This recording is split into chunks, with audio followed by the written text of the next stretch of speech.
Être disciple, pour moi, c'est simplement accepter tout ce qu'est Jésus dans tous les aspects de ma vie. Tout ce qu'est Jésus, son caractère, son chemin de vie et sa puissance dans toute ma vie, c'est-à-dire dans toutes ses différentes sphères, le travail, la famille, les amis, le voisinage. C'est entrer en relation avec les gens au travers des affinités, des passe-temps et des intérêts communs. Voyez, c'est le rôle que tient Jésus dans ma vie. À Port-Charlotte, en Floride, le pasteur Anthony, Donna et Clarence travaillent ensemble pour implanter une nouvelle église, une nouvelle congrégation de croyants. L'implantation d'églises est l'une des façons les plus efficaces de faire des disciples. Ce groupe a commencé ici, se servant des méthodes du Christ comme boussole. Le Christ se mêlait aux gens de toutes sortes, il cherchait à les rendre meilleurs. En raison de l'exemple laissé par Jésus, cette communauté a fondé un grand centre d'aide sociale et d'assistance grâce au dévouement de personnes qui marchent dans les pas de Jésus. Oui, la recette pour faire des disciples, c'est simplement de les aimer. En son temps, Jésus écrivait ses lois dans leur cœur. Mais ils doivent ressentir l'amour de Dieu avant de pouvoir lui faire suffisamment confiance pour suivre ses règles. Sinon, ils ne peuvent pas. Pour un travail d'amour et de compassion, Dieu a mis plusieurs dons dans la vie de chacun de ceux qui sont engagés à faire ce que Jésus faisait.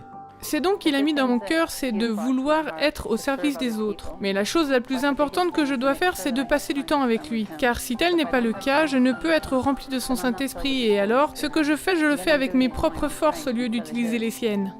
Grâce à leur rapport étroit avec le ciel et en remerciement de ce que Jésus a fait, Donna et Clarence continuent à faire des disciples au centre d'aide sociale Compass Community. One is Sonia Lemon-Spear. She can be a David Elder. And our other candidate is Beverly. Le vendredi soir, elles servent le meilleur repas gratuit de la semaine pour rappeler aux gens l'amour particulier que Dieu leur porte. Le samedi matin, les membres ainsi que les invités venant de tous milieux se rassemblent dans ce centre pour recevoir la nourriture spirituelle. Nous œuvrons pour un groupe de personnes totalement différents des autres. Ce sont des gens mentalement faibles ou déficients. Des gens qui ont des vices, qui sont dépendants de la drogue ou de l'alcool ou de la pornographie. Nous avons aussi des enfants autistes que nous allons chercher. En fait, nous amenons la plupart d'entre eux ici. L'un de nos objectifs est d'avoir une église multiethnique et multisociale. Une église qui soit diversifiée. Si vous allez là-bas aujourd'hui, vous verrez des gens qui ont voiture et chauffeur, mais aussi des gens qui ont dormi dans les bois la nuit dernière, et d'autres qui sont à pied, ou bien roulent en vélo. Aussi, voir ces gens casser leurs chaînes et revenir à la vie que Jésus voudrait les voir vivre, c'est vraiment formidable. Et ce n'est pas cela que Jésus est venu faire. Il est venu pour montrer à quoi ressemble Dieu de manière pratique et tangible. La seule façon qui compte d'ailleurs.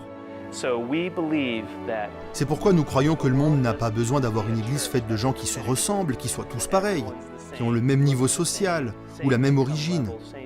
Les gens ont besoin de voir une église très diversifiée, de laquelle ils peuvent dire « Qu'est-ce qui se passe là ?» Ils constatent qu'il y a quelque chose de différent, pas seulement notre théologie, mais par la diversité des personnes et le fait que la seule chose qui les rapproche entre eux, c'est Jésus-Christ.